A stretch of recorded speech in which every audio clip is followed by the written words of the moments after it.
Dr. Copeland, thank you so much for joining the Scale Up Africa podcast. We're so happy to have you here. You are the founder of Black Philanthropy Month and the Wise Fund, and we have so much to talk about in a very short period of time, but we'll make it punchy. And we'd love to start with the Okay. story of your Africa story and your diaspora story. Tell us a bit more about you. Oh, thank you so much for inviting me. That is a great kickoff question, Yeah. and I will summarize it quickly. I was raised in Philadelphia by parents who had Gullah Geechee ancestry from South Carolina. And for those who don't know, that is one of the centers of concentrated African retentions for centuries in cuisine, in music, our own language. And so I grew up in that milieu.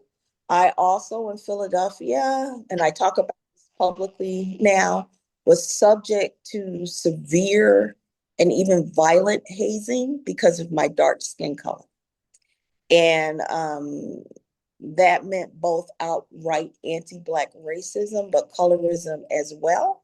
And a lot of it had to do with the fact that I, quote, look African, dark with African features. And that developed as a form of resistance, a serious curiosity based on the question, why do people hate everything African? Of course I look African. I am a descendant. My grandmother was born to an enslaved person in the South. And so by the time I was a teenager, I was studying at Georgetown University and did a year abroad studying with Wole Soyinka and others at then University of Ife, doing comparative studies of Afro-descendant religion in the US and Africa, got interested in what I call Pan-African community development. How can we take our culture and our own resources,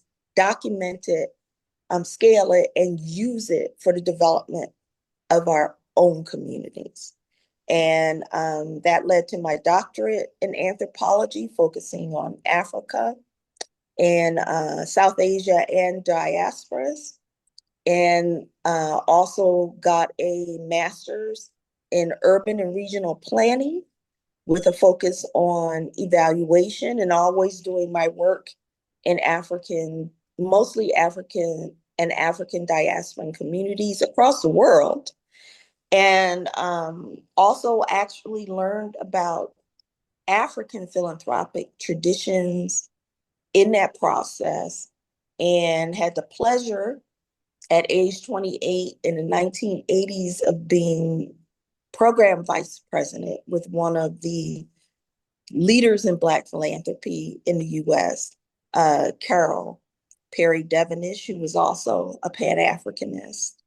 And we just did work together all over the US and the world to promote this whole idea that we had resources that were the backbone of history, that when we put them together as a collective, we changed the future. That social change could make a real difference, that we could build our institutions in alliance with others whenever possible, but it was our birthright to fund our communities. And I say that because now we're in this period where even using the word Black or Pan-African is considered racist by, by some, but every constituency, every demographic in the world has a right and an obligation to develop itself Mhm. and to have fair access to public and private resources. So this has been my life. It's been my mission. I use various resources. Now I'm working a lot in cultural economy because that is such a rich financial resource, but also engine for positive change in our community, preservation of our cultures. So that's the story. I have spoken to African languages in my lifetime that I learned. Um, I know my African heritage based on DNA evidence, and I'm considered an honorary Nigerian Yeah. for various reasons. And so I'm 64 now. I started this journey when I was 17 as an act of resistance and not just rhetorical. I try to build, expand human rights and build, and that includes Black people. Right. And you've built the Wise Fund, you've built this movement of Black Philanthropy Month, which is every August, and we have collaborated on that before. We hope to do so again. And we've been talking a little bit earlier before we started recording about the need to create space and hold space for personal journeys and personal learning experiences around people and our philanthropic practices and, basically how we want to leave a legacy and make an impact.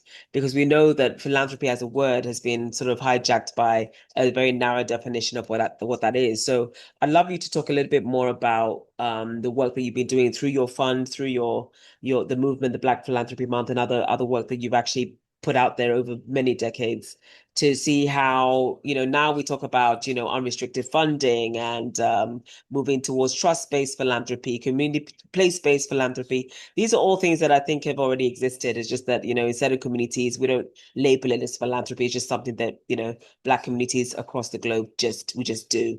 But of course, the narrow definition of philanthropy gets all the press, all the headlines, and all the attention. But yeah, I'd love to hear your thoughts around some of these issues and how you feel philanthropy is evolving, and maybe reflecting some of African American diaspora communities and how they already practice impact and legacy and philanthropy to build communities. And maybe also how to speak to how we can be more structured in the way that we invest in impact and how we actually collectively pool resources to make those kind of systemic changes that we want to see in terms of transformation as opposed to just transactional philanthropy that we've seen dominate the space. So yeah, I know there's a lot there in that question, but yeah, love to hear your thoughts on those questions, on those topics. Yeah, I think because of our time limitations, I'm going to focus on what I think is the most critical issue. Please. Racism, colonialism, enslavement, and oppression, especially in these times where we see dramatic and rapid declines in funding to our communities. Whatever one thinks about USAID, the abrupt cuts in that funding killed people, especially in Africa, some most vulnerable people in our communities worldwide. So I think the core issue, not just for Afro-descendant or Black philanthropy, is to build our own and to share our resources more than ever, like our life depends on it, because it literally does. And I want people to take that seriously because, frankly, sometimes we get into these competitive behaviors that are sometimes implicit within the mainstream funding system. And we actually need to stretch and share our resources for the survival of our people as the most brutal forms of racism take on a new false legitimacy across the world that is already impacting us. And I could name many examples later in the conversation if we have time. So what I'm trying to do through the Wise Fund, and this is a spinoff of Black Philanthropy Month that I envisioned in 2020. If you remember, especially in some Black communities across the world, that COVID recession took us back to the 1950s in terms of our socioeconomic indicators. And so I have this notion of helping to build a global and Pan-African philanthropic economy. I call it agape. And I'm now, because this is about love of self, love of humanity, including love of Black people. A theme of my career, frankly, when I think about it, is how to make that love real and manifest in every way possible. And so the idea is to have a platform that would act as a Pan-African, multinational or transnational clearinghouse, almost like, I don't want to say a dating site, but a matchmaking service between fund seekers, not just philanthropic fund seekers, but eventually all of the small to medium-sized enterprises as well that are keeping our communities alive, wherever they may be. It would be open to all because it has to be, but it also would be heavily marketed in Afro-descendant communities across the world. We would not make the funding. But right now, we probably give billions of dollars, but you have to be in the right network to know where these community donors and funds are. So the problem we're trying to solve is, number one, identifying and centralizing as much as we can. Some of these donors and funders want to be anonymous, but most of them don't, right? And so for at least for the ones who don't mind being public, we will invite them to participate as a way to access more potential fund seekers that might help them implement whatever their giving or impact mission is. And we must do this because the entire world of funding, whether it's through many mainstream and corporate foundations right now, for them, funding Black communities is seen as DEI. Yeah, exactly. And And that's DEI is the new smoke screen of racism today. I have colleagues, for example, in Brazil who have had abrupt cuts to cuts. fund that had been coming from specific philanthropic or corporate, especially corporate philanthropic arms for decades. Mm. And their explanation was, we don't do DEI. Now, Brazil is 56% Afro descendant. So when you say we don't Exactly. Yeah. do DEI, you are basically saying we say that we fund the public, but there's a little footnote. Just like there was a footnote Except these early people. history, this does not include Black people. And so part of it is saying, okay, we've been here before. We have funded our own liberation before. And this is how we're going to use the tools of modern technology to find each other. So if you're in Ghana and you're a Pan-Africanist and you want to fund community institutions in Compton, California, you have a place to find pre-qualified Yeah. California-based organizations. If you're in New York and you want to fund Ghanaian nonprofits or SMEs, you have a way to at least start to find funding. I've done so many studies of diaspora donors, and that's their major issue.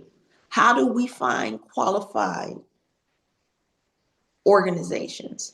And so that's what I'm excited about Agape as a legacy project. I'm doing it with my successor to Black Philanthropy Month, a brilliant young man named Floyd Jones, who was inspired to create a movement called Back Black, based on Black Philanthropy Month, because it's, the new generation is just so critical. He's about the same age I was when I got my first big break to be vice president of programs at the Philadelphia Foundation in the late 1980s. So part of what I'm also trying to do is model how you work in collaboration with the next Generation.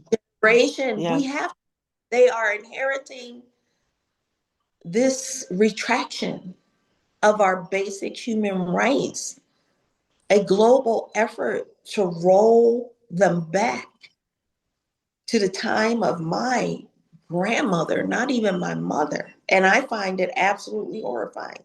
So terrifying. I everything I can to build and to pass it on. I'm not going to disappear, but these days fly by quickly, and it's time for the 20, 30 something, 40 something year olds to step up, take the baton, work in collaboration with our elders. This is part of our culture It is part as of our African. culture. Yes.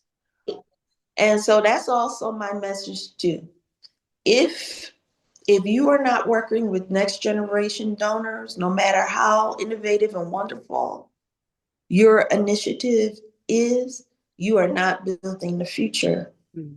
of our communities. And it's coming fast, it's coming in unprecedented, hateful, and decimating ways if we don't learn to collaborate across organizations, across continents, countries, and generations. Dr. Copeland, on that note, I will leave you here. Thanks so much for joining us on the Scale Up Africa podcast. There's a lot to really tackle in terms of intergenerational conversations and collaboration. And we really look forward to hearing more about this platform, which I think is very much needed. And we look forward to being on the maybe the beta side of things as you are testing and finishing the development cycle of that. So thank you so much for making time. We really appreciate you. Pleasure. Best wishes.